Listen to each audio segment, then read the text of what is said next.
Hello friends, अगर आप भी जीएसटी R1A फाइल करना चाहते हैं और आपको किसी तरह का कन्फ्यूज़न है तो चलिए हम इसका live step by step process को देखते हैं। तो जीएसटी में लॉगिन के बाद आपको फाइल रिटर्न्स में जाना है। उसके बाद मैं फरवरी 26 का जीएसटी R1A फाइल करूँगा। तो मैंने टैक्स पीरियड सेलेक्ट कर लिया और देखिए यहाँ पे जीएसटी R1A उस पर क्लिक करना है। अब यहाँ पे देखिए मुझे अगर आपका B2B इनवाइस छूट गया है फरवरी 26 का, एग्जांपल के लिए मैं फरवरी 26 का फाइल कर रहा हूँ। तो फरवरी 26 का अगर मेरा B2B बिल छूट गया होगा तो मैं B2B में टैब में ऐड कर दूंगा। लेकिन मेरा B2C का बिल छूट गया है तो मैं सिंपली अमेंड के थ्रू इसे फिगर को B2C में बढ़ा दूंगा। तो देखिए इस पर क्लिक करना है। उसके बाद यहाँ B2C अमेंडमेंट B2C में जाना है। उसके बाद 25-26 ही रहेगा और फरवरी ही रहेगा ये, और अपना स्टेट सेलेक्ट कर लेंगे। उसके बाद अमेंडमेंट पे क्लिक करेंगे, अमेंड रिकॉर्ड पे क्लिक करेंगे तो इस टाइप का इंटरफेस ओपन होगा। अब यहाँ पे हमें जितना फिगर मुझे बढ़ाना है मैं उतना फिगर यहाँ पे बढ़ा लूँगा। जैसे मेरा 560 रुपया का अमाउंट था तो मैं इसी अमाउंट में 560 रुपया ऐड कर दूँगा। तो मैंने इस तरह से 166,519.88 फिगर को डाल लिया है। अब हम स्क्रॉल करके नीचे आएंगे और सेव बटन पे क्लिक करना है।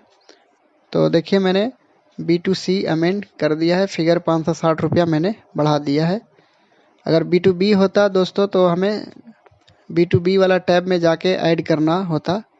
B2C था इसलिए मुझे अमेंड करना है। अब यहाँ पे HSN और डॉक्यूमेंट दोनों ऐड करना पड़ेगा, अगर नहीं ऐड करेंगे तो एरर होगा। तो देखिए मैं अभी ऐड नहीं करता हूँ और जनरेट करके दिखाता हूँ, ये आपको एरर दिखाएगा। देखिए जनरेट किया, उसके बाद रिफ्रेश करेंगे तो देखिए यहाँ पे एरर आ रहा है, please inter details in table 13, मतलब 13 डॉक्यूमेंट्स ऐड करने बोल रहा है। तो हम पहले डॉक्यूमेंट ऐड कर लेते हैं, उसके बाद HSN भी ऐड करेंगे। तो मेरा बिल 560 छूट गया था, मेरा बिल 560।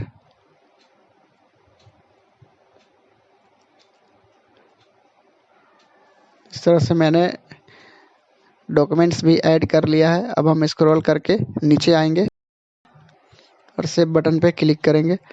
तो डॉक्यूमेंट मैंने ऐड कर लिया है, अब बैक बटन पे क्लिक करना है। उसके बाद देखिए डॉक्यूमेंट ऐड कर लिया, आप जनरेट समरी पे क्लिक करेंगे।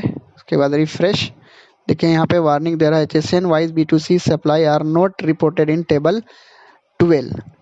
तो मैं इस HSN को भी ऐड कर लूँगा, जितना फिगर मैंने बढ़ाया है HSN कोड भी मैं उतना फिगर को ऐड कर दूँगा। ये B2C 2 टैब है, B2B B2C। B2C है मेरा तो मैं B2C में ऐड करूँगा। और यहाँ पे HSN कोड हम अपना डाल लेते हैं 9963। उसके बाद टैक्सेबल वैल्यू 560 था, रेट हो गया 5%। उसके बाद IGST 0, CGST में 14 रुपीज़, SGST में 14 रुपीज़ के बाद ऐड।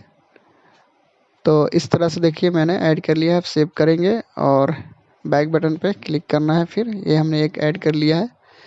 तो अब जो देखिए अमेंडमेंट के थ्रू मैंने B2C फिगर को बढ़ा दिया है और डॉक्यूमेंट और HSN सारा ऐड हो गया है। इसके अलावा अब मेरा इसमें कुछ भी नहीं है। अगर B2B होता तो हमें B2B टैब में ऐड करना रहता। तो मैंने GST समरी जनरेट किया, रिफ्रेश करूँगा।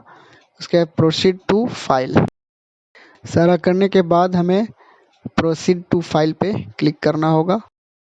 तो देखिए इस टाइप का इंटरफेस ओपन होगा। अब हम स्क्रॉल करके नीचे आएंगे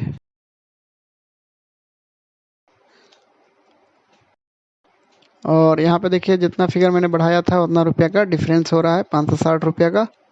स्क्रॉल करके नीचे आएंगे, यहाँ भी देखिए HSN समरी में भी जितना फिगर मैंने बढ़ाया है उतना फिगर डिफरेंस हो रहा है GST R1 और 1A में। ठीक है दोस्तों, और उसके बाद हम स्क्रॉल करके नीचे आएंगे और देखिए यहाँ पर भी आपको GST R1 और 1A में दोनों में डिफरेंस 560 रुपया हो रहा है, यानी कि 1A में 560 रुपया ज़्यादा है और 1 में 560 रुपया कम था। उसके बाद हमें फाइल स्टेटमेंट पे क्लिक करना है। तो इस टाइप का इंटरफेस ओपन होगा और हम यहाँ पे टिक कर लेंगे इसको। उसके बाद कन्फर्म पे क्लिक करना है, उसका रिफ्रेश करेंगे और रेडी टू फाइल पे क्लिक करना है। अब यहाँ पे देखिए टिक करना है इस पर और ऑथोराइज का नाम सेलेक्ट कर लेंगे और 2 ऑप्शन है, आप अपने अकॉर्डिंग कर लीजिएगा। मैं ABC करूँगा। तो देखिए हमारा OTP चला गया है। अब हम यहाँ पे OTP डाल के वेरीफाई करेंगे। ठीक है दोस्तों, तो मैं इस तरह से अपना OTP डाल देता हूँ और वेरीफाई पे क्लिक करेंगे। देखिए हमारा 1A फाइल हो गया, GSTR 1A सक्सेसफुल फाइल हो गया है। दोस्तों अगर आप इस तरह से आप अपना GSTR 1A फाइल कर सकते हैं। अगर आपको फिर भी कोई दिक्कत हो तो आप हमें कमेंट कर सकते हैं, मैं आपको गाइड कर दूंगा। दोस्तों GST से रिलेटेड वीडियो के लिए चैनल को लाइक शेयर एंड सब्सक्राइब जरूर करें। Thank you.